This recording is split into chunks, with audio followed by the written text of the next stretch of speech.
আমার হাতে একটা বই দেখতে পাচ্ছেন। আজ আমরা এই বই নিয়ে কিছু কথা বলবো। মুঘল সাম্রাজ্যের প্রতিষ্ঠাতা বাবর, তার ছেলে হুমায়ুন, যিনি আমাদের বৃহৎ হিন্দ অঞ্চলের কী ছিলেন, মুসলিম শাসক ছিলেন, তার কথা আমরা সকলেই জানি। আজকে আমাদের দেশে দেখবেন মুহররম মাস আসলে একদল মানুষ আছে যারা রাসূলুল্লাহ সাল্লাল্লাহু আলাইহি ওয়াসাল্লামের জলিলুল কদর সাহাবী হযরত আমির মুআবিয়া রাদিয়াল্লাহু তাআলা আনহুকে জঘন্য ভাষায় গালিগালাজ করে। আমরা জানি যে সাহাবায়ে কেরাম রিদওয়ানুল্লাহি আলাইহিম আজমাইনকে গালিগালাজ করা হারাম। কোনো সাহাবীকে গালি দেওয়া, সমালোচনা করা জায়েজ নেই, যেটা আহলুস সুন্নাহ ওয়াল জামাতের স্বীকৃত, সুসাব্যস্ত, সুপ্রমাণিত আকীদা। বাদশাহ হুমায়ুন যখন ছিলেন তখন হিন্দুস্তানে একদল শিয়া রাফিজি ছিল যারা মুহররম মাস আসলেই হযরত আমির মুআবিয়া রাদিয়াল্লাহু তাআলা আনহুকে জঘন্য ভাষায় গালিগালাজ করত। বাদশাহ হুমায়ুনের আমলে পৃথিবী বিখ্যাত আলেম ছিলেন যাকে আমরা সবাই জানি, ইমাম ইবনে হাজার হাইতামি রহমতুল্লাহ আলাইহি, যিনি 974 হিজরিতে ইন্তেকাল করেছেন। তিনি ইমাম ইবনে হাজার হাইতামি রহিমাল্লাহর কাছে চিঠি লিখলেন যে আমাদের দেশে কিছু মানুষ আছে যারা মুআবিয়া রাদিয়াল্লাহু তাআলা আনহুকে গালিগালাজ করে, সাহাবায়ে কেরামকে গালিগালাজ করে এবং বিভিন্ন কারণে মুআবিয়া রাদিয়াল্লাহু তাআলা সমালোচনা করে। এই ব্যাপারে আপনি একটি বই লিখে দেন। তো বাদশাহ হুমায়ুনের অনুরোধে ইবনে হাজার হাইতামি রহিমাল্লাহ এই কিতাবটা লিখেন, তাতহিরুল জিনানি ওয়াল লিসান আন সালবি মুআবিয়া ইবনে আবি সুফিয়ান মাল মাদহিল জালি ওয়া ইসবাতিল হক লিআলী। অর্থাৎ তাতহিরুল জিনানি ওয়াল লিসান, আপনার অন্তরকে, আপনার মুখকে আপনি পবিত্র করতে হবে মুআবিয়া রাদিয়াল্লাহু তাআলার ব্যাপারে বিদ্বেষ পোষণ করা থেকে, তাকে গালিগালাজ করা থেকে, তার সমালোচনা করা থেকে, তাকে খারাপ বলা থেকে। এখানে তিনি এই বই ইবনে হাজার হাইতামি রহিমাল্লাহ, এটা হলো প্রায় 250 পৃষ্ঠার বই। এখানে আমি কিছু কয়েকটা শিরোনাম পড়ি, তাহলে বুঝবেন যে মুআবিয়া রাদিয়াল্লাহু তাআলা কোন কোন দিক আপনার ইবনে হাজার হাইতামি রহিমাল্লাহ ফোকাস করেছেন। যেমন 1 নম্বর তিনি ফোকাস করেছেন ফি ফজলিস সাহাবা, মানে সাহাবায়ে কেরাম রিদওয়ানুল্লাহি আজমাইনের ফজিলত সংক্রান্ত। তারপর সাহাবায়ে কেরামের সমালোচনা করা এটা ভ্রষ্টতার আলামত, এ সংক্রান্ত নস।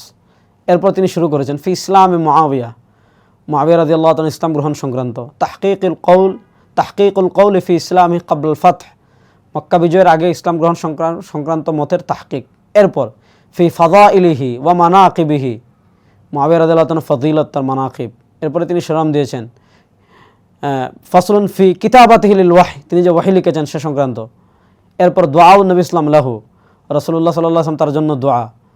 এই সবগুলো নিয়ে এরপর মুআবিয়া রাদিয়াল্লাহু তাআলার উপর বিরুদ্ধবাদীদের যে সকল আপত্তি আছে, সে আপত্তির তিনি কী করেছেন, একটা করে কী করেছেন, খণ্ডন করেছেন। দেখেন এই কিতাবের ভূমিকায় ইবনে হাইতামি রহিমাল্লাহ বলেন, দাআনি ইলা তা'লিফিহা আত-তালাবুল হাসিস মিনাস সুলতান হুমায়ুন আকবর সালাতিনিল হিন্দ, হিন্দুস্তানের বড় বাদশাহ হুমায়ুন, তিনি আমাকে এই কিতাব লিখতে কী করেছেন, উৎসাহিত করেছেন। তো আমাদের হিন্দুস্তানের একজন বাদশার অনুরোধে মুআবিয়া রাদিয়াল্লাহু তাআলার মানাকিবের উপর এই বইটা তিনি লিখেছেন। তো এই বই সংগ্রহ করার একটা মজার গল্প আছে। আমাদের দেশে একটা বহুল আলোচিত বই আছে আমাদের উপমহাদেশে, খিলাফত ও মুলকিয়াত, যেটা সৈয়দ আবুল আলা মওদুদী মরহুম লিখেছিলেন। সেখানে তিনি নির্দিষ্টভাবে মুআবিয়া রাদিয়াল্লাহু তাআলার উপর কিছু অভিযোগ করেছিলেন। তো এটার আপনারা জানেন যে খণ্ডন করেছেন শেখুল ইসলাম জাস্টিস তাকি উসমানী, হযরত মুআবিয়া আবার তারিখি হাকায়েক।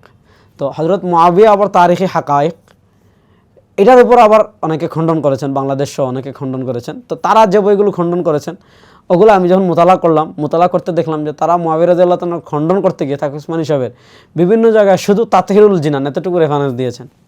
তারপরে আমরা এই কিতাব খুঁজে বের করলাম যে মুআবিয়া রাদিয়াল্লাহু তাআলার প্রশংসার একটা বইয়ে, তো স্বাভাবিকভাবে প্রশংসা করতে হলে তার ব্যাপারে যে অভিযোগ আছে, অভিযোগ খণ্ডন করতে হলে আগে অভিযোগ লিখতে হবে। তো তিনি অভিযোগ লিখেছেন, খণ্ডন করেছেন, সেই অভিযোগ তুলে বলা হয়েছে যেটা ইবনে হাজার হাইতামি রহিমাল্লাহ বলেছেন। একই ঘটনা ঘটেছে মিনহাজুস সুন্নাতি নববিয়ার ক্ষেত্রেও, সেটা আল্লাহ তাআলা তৌফিক দিলে পরবর্তীতে দেখাবো ইনশাআল্লাহ। তো এই বইয়ের গল্প আমি এজন্য বললাম যে সাহাবায়ে কেরাম রিদওয়ানুল্লাহি আজমাইনকে মহব্বত করা, ভালোবাসা, এটা আমাদের ঈমান। তাদের সমালোচনা এটা পথভ্রষ্টতা এবং ঈমান চলে যাওয়ার একটা সম্ভাবনাময় একটা কাজ। সুতরাং হযরত মুআবিয়া রাদিয়াল্লাহু তাআলা সহ রাসূলুল্লাহ সাল্লাল্লাহু আলাইহি ওয়াসাল্লামের সকল সাহাবায়ে কেরামকে আমরা ভালোবাসবো এবং সব সাহাবায়ে কেরামের সমালোচনা, তাদের প্রতি বিদ্বেষ পোষণ করা, তাদেরকে গালিগালাজ করা থেকে আমরা বিরত থাকবো ইনশাআল্লাহ।